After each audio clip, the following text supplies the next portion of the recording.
بسم اللہ الرحمن الرحیم۔ السلام علیکم، میں ہوں عمران احمد اور آپ دیکھ رہے ہیں میرا YouTube channel AIO audio books. ناظرین و سامعین، ہم پڑھ رہے ہیں ڈاکٹر عبد الرحمن راف پاشا کی کتاب صحابہ کی زندگیاں۔ حضرت عامر بن جموح رضی اللہ تعالی عنہ۔ حضرت عامر بن جموح کا شمار دور جاہلیت میں یثرب کے زعماء میں ہوتا تھا۔ وہ قبیلہ بنو سلمہ کے ہر دل عزیز سردار، مدینے کے مشہور صاحب جود و سخا اور ارباب ثروت میں سے تھے۔ زمانہ جاہلیت میں اشراف کی یہ امتیازی شان سمجھی جاتی تھی کہ ان میں سے ہر ایک اپنے لیے خاص طور پر الگ الگ بت اپنے گھر میں رکھتا تھا تاکہ ہر صبح و شام اس سے برکت حاصل کرے، موسم حج میں اس کی خوشنودی حاصل کرے اور اظہار عقیدت کے طور پر اس کے لیے جانور ذبح کرے، اور مصیبت اور پریشانی کی کٹھن گھڑیوں میں اس سے امان و پناہ کی درخواست کرے۔ اس وقت کے رواج کے مطابق عامر بن جموح کے پاس بھی ایک بت تھا جس کا نام منات تھا۔ اس کو انہوں نے بہت قیمتی اور نفیس لکڑی سے بنایا تھا۔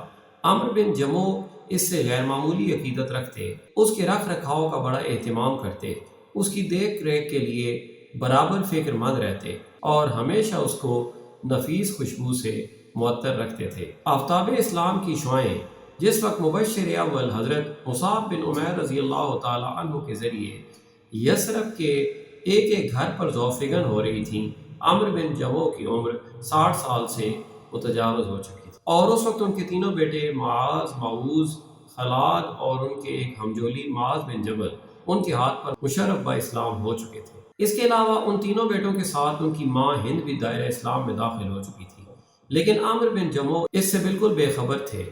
عامر بن جموح کی بیوی نے دیکھا کہ اہل یثرب کی بڑی اکثریت نے اسلام قبول کر لیا ہے اور ان کے شوہر اور معدود چند لوگوں کے سوا قبائل کے سربر آوردہ سرداروں میں سے کوئی بھی اب شرک پر باقی نہیں رہ گیا۔ ہند اپنے شوہر سے بہت زیادہ محبت کرتیں اور ان کا غیر معمولی احترام کرتی تھیں، اور ان کے متعلق اس بات سے ڈرتی تھیں کہ اگر انہوں نے کفر کو نہیں چھوڑا اور اسی حال میں ان کو موت آ گئی تو وہ جہنم کے مستحق قرار پائیں گے۔ ادھر عامر بن جموح اپنے لڑکوں کے متعلق یہ خطرہ محسوس کر رہے تھے کہ کہیں یہ لوگ آباء و اجداد کے دین کو چھوڑ کر اس داعی اسلام مصعب بن عمیر کی پیروی نہ اختیار کر لیں، جس نے قلیل مدت میں بہت سے لوگوں کو ان کے دین سے پھیر کر محمد صلی اللہ علیہ وآلہ وسلم کے دین میں داخل کر لیا ہے۔ اس خطرے کو محسوس کرتے ہوئے انہوں نے اپنی بیوی سے کہا، ہند، دیکھو اس بات کا خیال رکھنا کہ جب تک ہم کسی فیصلے پر نہ پہنچ جائیں تمہارے لڑکے اس شخص سے نہ ملنے پائیں۔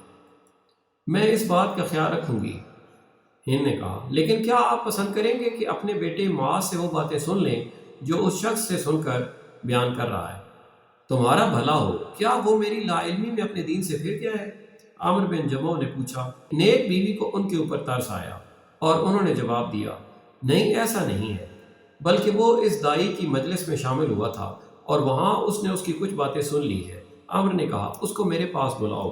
اور جب معاذ ان کے پاس پہنچے تو انہوں نے کہا کہ یہ شخص جو کچھ کہتا ہے اس میں سے کچھ باتیں مجھے سناؤ۔ یہ سن کر بیٹے نے باپ کو کلام الہی کے یہ دل نشین بول پڑھ کر سنائے۔ شروع کرتا ہوں اس خدا کے نام سے جو بڑا مہربان، نہایت رحم کرنے والا ہے۔ ساری تعریفیں خدا کے لیے ہیں جو تمام عالم کا رب ہے، جو رحمان و رحیم اور روز جزا کا مالک ہے۔ خدایا، ہم تیری ہی عبادت کرتے ہیں اور تجھی سے مدد مانگتے ہیں۔ خدایا، صراط مستقیم کی طرف ہماری رہنمائی فرما، ان لوگوں کے راستے کی طرف جن پر تو نے انعام فرمایا، جو نہ تیرے غضب کے مستحق ہیں نہ گم کردہ راہ۔ عامر بڑے غور و انعماق کے ساتھ اپنے بیٹے کی زبان سے ادا ہونے والے ان دل نشین بولوں کو سنتے رہے۔ پھر انہوں نے سر اٹھایا اور بیٹے سے مخاطب ہوئے، کتنا خوبصورت اور حسین ہے یہ کلام، کیا اس کا سارا کلام ایسا ہی ہے؟ اس کا کلام اس سے بھی خوبصورت ہے۔ معاذ نے کہا، ابا جان، کیا آپ اس کی بیعت کرنا پسند کریں گے؟ آپ کا پورا قبیلہ اس کی بیعت کر چکا ہے۔ یہ سن کر بڑے میاں تھوڑی دیر تک خاموش رہے، پھر بولے، مناظ سے مشورہ کیے بغیر میں ایسا نہیں کر سکتا، دیکھتا ہوں وہ مجھے کیا رائے دیتا ہے۔ ابا جان، مناظ اس سلسلے میں آپ کو کیا رائے دے سکتا ہے؟ وہ تو لکڑی کا ایک بے جان ٹکڑا ہے، سننے، سمجھنے اور بولنے کی صلاحیت سے محروم۔ نوجوان معاذ نے حقیقت کی نشاندہی کی، میں کہہ چکا ہوں اس سے رائے لیے بغیر میں کوئی فیصلہ نہیں کر سکتا، بڑے میاں نے غصے سے تیز ہوتے ہوئے کہا۔ اس کے بعد عامر بن جموح وہاں سے اٹھ کر منات کے پاس پہنچے اہل جاہلیت کا معمول تھا کہ جب وہ کسی سے بات کرنا چاہتے تو اس کے پیچھے کسی بوڑھی عورت کو کھڑا کر دیتے اور وہ ان کے ذوق میں باطل کے مطابق جو بات اس بڑھیا کے دل میں ڈالتا وہی کہتی تھی، اور اس کے سامنے اپنے سیدھے اور تندرست پاؤں کے بل کھڑے ہو گئے۔ ان کا ایک پاؤں لنگڑا تھا۔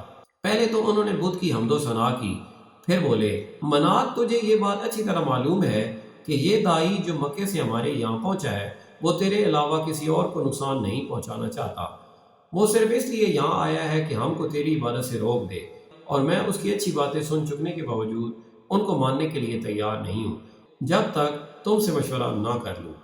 تو تم مجھے اس سلسلے میں مناسب مشورہ دو۔ لیکن جب منات نے ان کی بات کا کوئی جواب نہیں دیا تو عامر نے کہا کہ شاید تم ناراض ہو، اور میں ایسا کوئی کام نہیں کروں گا جو تمہارے لیے باعث اذیت ہو۔ خیر کوئی بات نہیں، میں تم کو چند روز کی مہلت دیتا ہوں تاکہ تمہارا غصہ فروغ ہو جائے۔ عمر بن جموع کے لڑکے منات کے ساتھ اپنے باپ کے غیر معمولی تعلق کے خاطر کو اچھی طرح جانتے تھے۔ ان کو یہ بات بھی خوب معلوم تھی کہ وقت گزرنے کے ساتھ ساتھ وہ ان کے لیے ایک جزو لازم بن چکا ہے، لیکن اس کے ساتھ ہی ان کو اس بات کا اندازہ بھی ہو گیا تھا کہ ان کے دل میں اس کی عقیدت و نیازمندی کی بنیاد متزلزل ہو رہی ہے۔ اب یہ ان کا کام ہے کہ اس کی عقیدت کو ان کے دل سے پورے طور پر نکال دیں۔ ان کو ایمان کی طرف لانے کی یہی ایک شکل تھی۔ عامر بن جموع کے لڑکے رات کی تاریکی میں معاذ بن جبل کے ساتھ منات کے پاس پہنچے اور اس کو اس کی جگہ سے اٹھا کر بنو سلمہ کے اس گڑھے پر لے گئے جس میں وہ کوڑا کرکٹ اور گندگی ڈالتے تھے۔ لڑکے اس کو گڑھے میں پھینک کر گھر لوٹ آئے اور اس کارروائی کی کسی کو کانو کان خبر نہ ہونے دی۔ صبح کو جب عامر اپنے بت کے پاس اظہار عقیدت کے لیے پہنچے تو اسے اپنی جگہ سے غائب پایا۔ یہ دیکھ کر انہوں نے گھر والوں سے کہا کہ تم لوگوں کا برا ہو، آج رات میرے معبود کے ساتھ کسی نے زیادتی کی ہے، لیکن کسی نے ان کی بات کا کوئی جواب نہیں دیا۔ وہ گھر کے اندر اور باہر اس کو تلاش کرتے پھرے۔ وہ شدت غضب میں چیخ چیخ کر گھر والوں کو دھمکی دیتے رہے اور آخرکار تلاش کرنے کے بعد وہ ان کو گڑھے میں منہ کے بل اوندا پڑا ہوا مل گیا۔ انہوں نے اسے وہاں سے نکالا، اسے دھو کر صاف کیا اور خوشبو لگا کر دوبارہ اس کی جگہ پر رکھتے ہوئے بولے، خدا کی قسم اگر مجھے معلوم ہو جائے کہ تمہارے ساتھ کس نے یہ حرکت کی ہے تو میں اسے سخت سزا دوں گا۔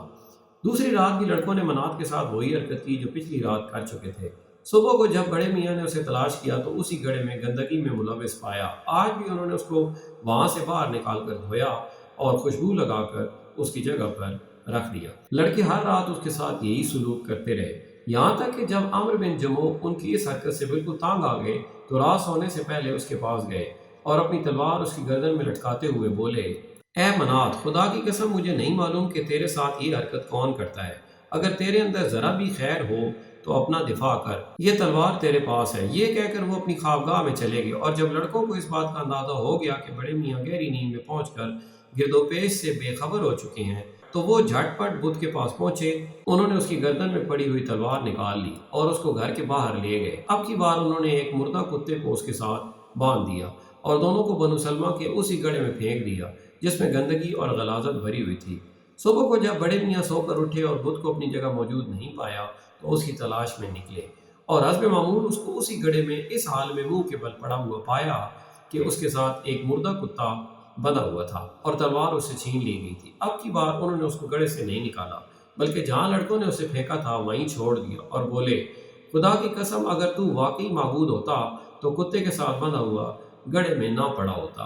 پھر اس کے بعد انہوں نے خدا کے دین میں داخل ہوتے دیر نہ لگائی۔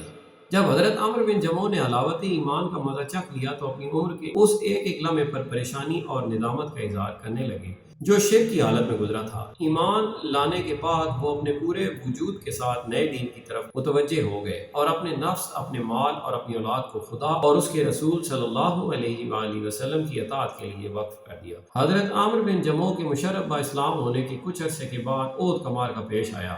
انہوں نے اپنے تینوں بیٹوں کو دشمنان خدا سے مقابلہ کی تیاری کرتے ہوئے دیکھا۔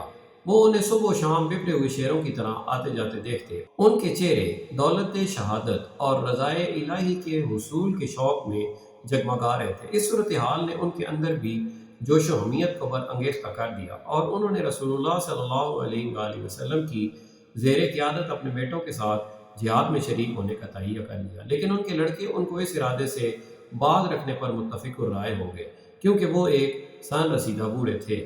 اس کے علاوہ ان کے پاؤں میں شدید لنگ تھا اور ایسی حالت میں اللہ تعالیٰ نے انہیں شرکت جہاد سے معذور قرار دیا تھا۔ ان کے بیٹوں نے ان سے کہا کہ ابا جان، اللہ تعالیٰ نے آپ کو معذور قرار دیا ہے، آپ خود کو ایسی بات کا مکلف کیوں قرار دیتے ہیں جس سے اللہ تعالیٰ نے آپ کو معاف کر دیا ہے۔ حضرت عامر ان کی اس بات سے سخت ناراض ہوئے اور ان کی شکایت کرنے کے لیے بارگاہ نبی میں حاضر ہوئے اور آپ صلی اللہ علیہ وآلہ وسلم سے عرض کیا، اے اللہ کے رسول، میرے یہ بیٹے مجھے اس خیر سے باز رکھنا چاہتے ہیں۔ یہ کہتے ہیں کہ میں لنگڑا ہوں اور معذور ہونے کی وجہ سے جہاد میں شریک ہونا میرے لیے ضروری نہیں۔ خدا کی قسم، مجھے امید ہے کہ میں اپنی اس ٹانگ سے جنت میں داخل ہوں گا۔ رسول اللہ صلی اللہ علیہ وآلہ وسلم نے ان کا یہ ذوق و شوق دیکھا تو ان کے لڑکوں سے فرمایا کہ ان کو ان کے حال پر چھوڑ دو، ممکن ہے اللہ تعالیٰ ان کو شہادت عطا فرمائے۔ چنانچہ لڑکے رسول اللہ صلی اللہ علیہ وآلہ وسلم کے حکم کے مطابق خاموش ہو گئے۔ جب مجاہدین کی روانگی کا وقت آیا تو حضرت عامر بن جموع اپنی اہلیہ سے ملے اور ان سے اس طرح رخصت ہوئے جیسے انہیں لوٹ کر واپس نہیں آنا ہے۔ اس کے بعد انہوں نے قبلہ رو ہو کر اپنے دونوں ہاتھ آسمان کی طرف اٹھا دیے اور دعا کی، خدایا مجھے شہادت کی دولت نصیب فرما، خدایا مجھے ناکام اور نامراد اور شہادت سے محروم کر کے واپس نہ لوٹانا۔ پھر وہ اس شان سے میدان جہاد کی طرف روانہ ہوئے کہ ان کے تینوں لڑکے اور ان کے قبیلہ بنو سلمہ کی ایک کثیر تعداد نے انہیں اپنے گھیرے میں لے رکھا تھا۔ اور جب مارکہ کارزار گرم ہوا اور مسلمان رسول اللہ صلی اللہ علیہ وآلہ وسلم کو چھوڑ کر منتشر ہو گئے تو یہ عجیب منظر دیکھنے میں آیا کہ حضرت عامر بن جموع اپنی تندرست ٹانگ سے کودتے ہوئے مسلمانوں کی اس اگلی جماعت میں شامل ہو گئے جو رسول اللہ صلی اللہ علیہ وآلہ وسلم کی حفاظت کے لیے آگے بڑھی تھی، اور اس وقت تمنائے شہادت لفظوں کی شکل میں ان کے لبوں پر مچل رہی تھی، میں جنت کا مشتاق ہوں، میں جنت کا مشتاق ہوں۔ اس وقت ان کے ایک صاحبزادے حضرت خلاد رضی اللہ تعالی عنہ عقب سے ان کی حفاظت کر رہے تھے۔ وہ دونوں باپ بیٹے رسول اللہ صلی اللہ علیہ وآلہ وسلم کی حفاظت کرتے ہوئے مشرکین سے برابر لڑتے رہے، اور دونوں کی شہادت کے درمیان چند لمحات سے زیادہ کا وقفہ حائل نہ تھا۔ جب جنگ ختم ہو گئی تو رسول اللہ صلی اللہ علیہ وآلہ وسلم شہدائے احد کی تجہیز و تکفین کے لیے کھڑے ہوئے اور صحابہ کرام سے فرمایا کہ انہیں ان کے خون اور زخموں سمیت ہی دفن کر دو۔ پھر آپ صلی اللہ علیہ وآلہ وسلم نے فرمایا کہ جو مسلمان راہ خدا میں زخمی ہوگا وہ قیامت کے دن اس حال میں آئے گا کہ زخموں سے اس کا خون جاری ہوگا، اس خون کا رنگ زعفرانی اور اس کی خوشبو مشک کی خوشبو کی طرح ہوگی۔ پھر فرمایا عامر بن جموع کو عبداللہ بن عامر کے ساتھ دفن کرنا، یہ دونوں اس دنیا میں ایک دوسرے کے نہایت گہرے اور مخلص دوست تھے۔ اللہ تعالی حضرت عامر بن جموع اور ان کے ساتھی شہدائے احد سے راضی ہو اور ان کی قبروں کو نور سے بھر دے، آمین۔ ناظرین و سامعین، امید ہے آپ کو یہ واقعہ بہت پسند آیا ہوگا۔ اس ویڈیو کو لائک کریں اور شیئر کریں، ساتھ ہی میرے چینل کو سبسکرائب کر لیں اور بیل آئیکن کو کلک کر دیں تاکہ فیوچر میں آنے والی تمام ویڈیوز آپ کو آسانی سے ملتی رہیں۔ اپنا خیال رکھیں اور ہمارے اس چینل کا بھی۔ اللہ حافظ۔